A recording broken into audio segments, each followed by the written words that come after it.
Our next question will be from Julio Iriart from La Nación. Good morning, Secretary.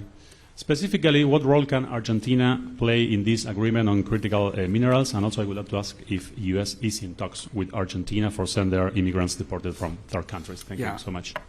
Yeah, on the second point, I would say, look, we have conversations about countries willing to accept third-party nationals, but we don't have any deal or anything lined up. I know it's been the subject of media leaks, and sometimes those are with malicious intent, but certainly Argentina is a great partner across the board, and at the end of the day, we have tremendous faith, confidence in our relationship with President Milei and his team, and he will always act in the best interest of the people of Argentina and the national interest of his country, and so we appreciate that. And on the first point, Argentina is not just has the capability from a natural resources standpoint to be a key partner in critical minerals for the world, not just for the United States, for the world in a way that's good for Argentina.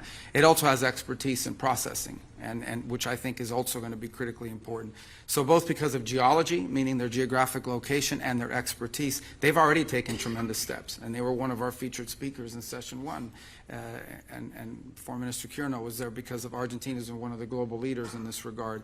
So both because of the resources available and because of the ability to invest and the expertise they have in the processing, I think Argentina is going to be a key partner for the world, not just for the United States, and certainly being located in the Western Hemisphere is of strategic value both to Argentina but obviously to the United States as well. Our next question will be from Elizabeth Hagedorn from Al Monitor.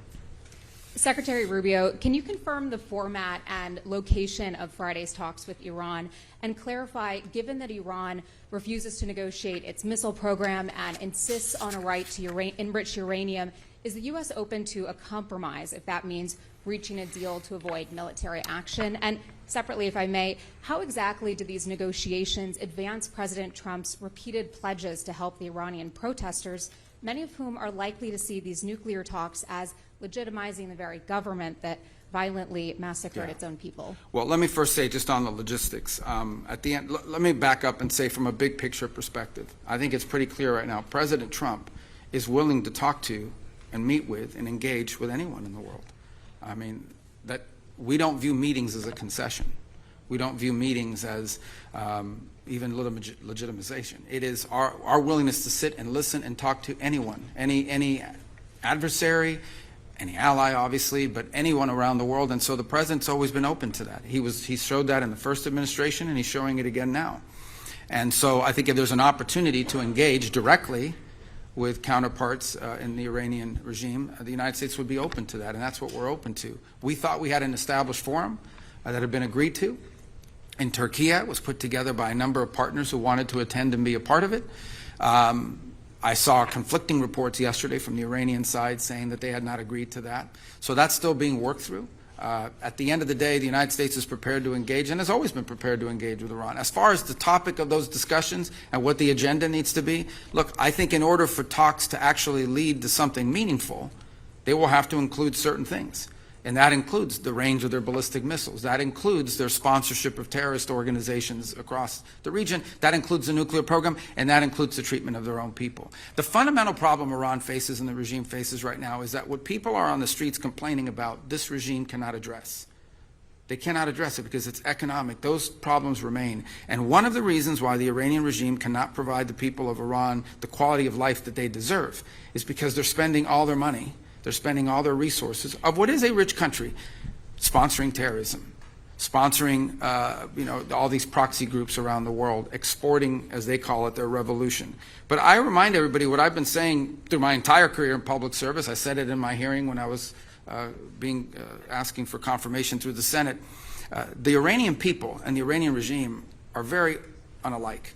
In essence, what the Iranian people want, this is a culture with a deep history. These are people that are the leadership of Iran at the clerical level does not reflect the people of Iran. I know of no other country where there's a bigger difference between the people that lead the country and the people who live there.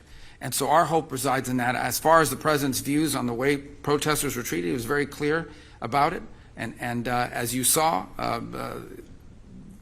part of what the president said publicly prevented mass executions that were being planned and that we're on the precipice of.